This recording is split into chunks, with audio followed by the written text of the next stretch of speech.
مجھے اطلاع پہنچی کہ ایک آدمی خراسان سے بغداد آیا۔ وہ حج کے لیے مکہ جا رہا تھا۔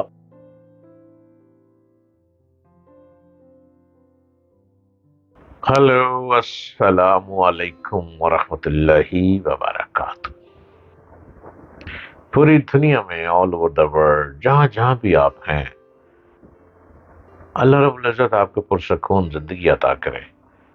امپورٹنٹ ہوتا ہے کہ زندگی میں سکون ملے، کوئی مشکل نہ آئے، کوئی آزمائش نہ آئے، کوئی پریشانی نہ آئے۔ اور میری آپ سب کے لیے دعا رہتی ہے کہ جو جو مجھ کو سن رہا ہے، مجھے دیکھ رہا ہے، ہر ایک کے لیے دعا ہوتی ہے کہ یا رب العالمین جہاں تک میری آواز جا رہی ہے، ہر ایک کو سکون کی زندگی عطا فرما۔ وہ کہیں بھی ہے، کسی جگہ پہ بھی ہے، لیکن زندگی کو سکون میں گزارے۔ آمین۔ آپ دیکھ رہے ہیں یوٹیوب چینل ڈاکٹر جلیل اسلم آفیشل، اور میں آپ کے سامنے روز بھاگ بھاگ کے آ رہا ہوں۔ آج میں آپ کو ایسی داستان سنانے لگا ہوں کہ مجرم کی گرفتاری کا ایک بڑا اچھوتا سا انداز۔ علامہ ابن جوزی یہ بہت بڑے اسکالر رہے ہیں، بڑی کتابیں لکھی ہیں۔ اپنی بڑی مشہور کتاب الزکیہ میں کچھ یوں بیان فرماتے ہیں: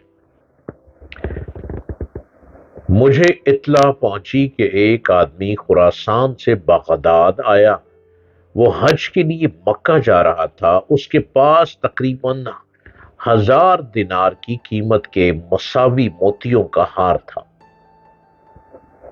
علامہ جوزی کی کتاب سے میں بات کر رہا ہوں کہ وہ یوں لکھ رہے ہیں، اپنی کتاب میں فرماتے ہیں: اس نے ہار فروخت کرنے کی کوشش کی مگر کامیاب نہ ہو سکا۔ وہ ایک عطر فروش کے پاس پہنچا۔ اس کی شہرت اچھی تھی۔ اس کے پاس اپنا موتیوں کا ہار امانت رکھ دیا اور حج کے لیے روانہ ہو گیا۔ حج سے واپس آیا تو اس نے عطر فروش کے لیے تحفے تحائف خریدے اور اس کی خدمت میں پہنچ کر پیش کیے اور اپنے ہار کا تقاضا کیا۔ عطار کہنے لگا: تو کون ہے اور کہاں سے آیا؟ خراسانی حاجی کہنے لگا: میں ہار کا مالک ہوں جسے میں نے حج پر جاتے ہوئے آپ کے پاس بطور امانت رکھا تھا۔ عطار نے حاجی کی بات پر کوئی دھیان نہیں دیا، اسے بری طرح دھکے مار کر دکان سے نکال دیا اور کہنے لگا: تو مجھ پر بہتان تراشی کر رہا ہے۔ خراسانی نے شور مچایا۔ ان کا جھگڑا دیکھ کر لوگ جمع ہو گئے۔ حاضرین حاجی سے کہنے لگے: تم عطار کے بارے میں یہ کیسی غلط ملت باتیں کر رہے ہو؟ یہ تو علاقے کا نہایت اچھا اور مشہور آدمی ہے، بھلا یہ تمہارے ساتھ ایسا دھوکہ کیسے کر سکتا ہے؟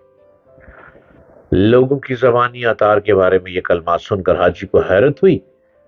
وہ اب بھی رہ رہ کر عطار سے اپنی امانت کا تقاضا کر رہا تھا، مگر عطار اسے مسلسل گالیاں دے جا رہا تھا۔ کچھ لوگوں نے حاجی کو مشورہ دیا: اگر تم اس جھگڑے کا حل چاہتے ہو تو خلیفۃ المسلمین اسد الدولہ کے دربار میں چلے جاؤ، اپنا مقدمہ پیش کرو اور اس سے مدد طلب کرو۔ عین ممکن ہے تمہاری پریشانی کا کوئی حل نکل آئے۔ حاجی نے لوگوں کے مشورے کے مطابق اپنی پوری داستان ایک کاغذ پر لکھ لی اور اسے ایک لمبی لکڑی پر لٹکا کر اسد الدولہ کے دربار جا پہنچا۔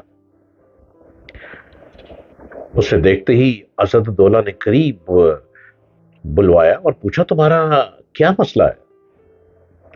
حاجی نے درخواست پیش کی اور زبانی طور پر بھی پوری داستان سنا دی۔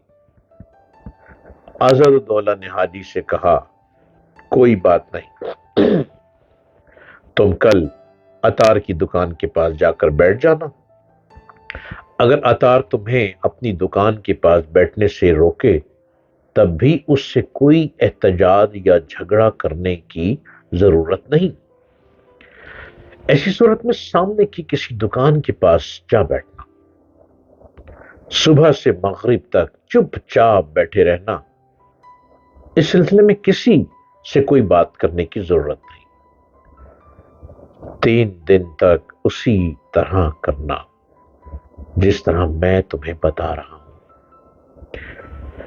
چوتھے روز میرا وہاں سے گزر ہوگا تو میں تمہارے پاس چند لمحے کھڑا ہوں گا اور تمہیں سلام کروں گا، اور اس موقع پر تم اپنی جگہ سے کھڑا نہ ہونا، نہ ہی میرے سلام کے جواب سے زیادہ کوئی بات کرنا۔ جب میں وہاں سے گزر جاؤں گا تو عطار کے پاس جانا اور اپنے ہار کا تقاضا کرنا۔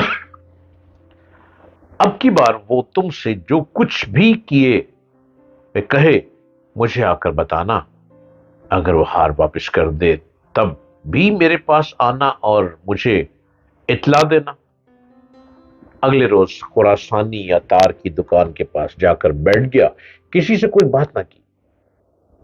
خلیفہ کی ہدایت کے مطابق وہ متواتر 3 دن بیٹھا رہا۔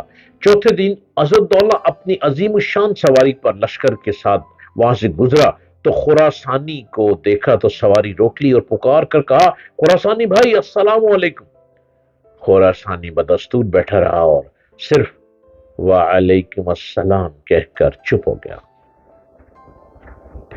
اسداللہ نے کہا، خراسانی بھائی آپ آخر ہمارے پاس کیوں نہیں آتے اور اپنی ضروریات کیوں نہیں بتاتے؟ اسداللہ نے انتہائی اسرار کے ساتھ اس سے اس کی ضروریات پوچھی، مگر اس نے کوئی بات نہ کی۔ اس دوران اسداللہ کا پورا لشکر بھی وہاں کھڑا رہا۔ ادھر عطار کی حالت خراب ہو گئی، مارے دہشت کے اس پر غشی طاری ہونے لگی۔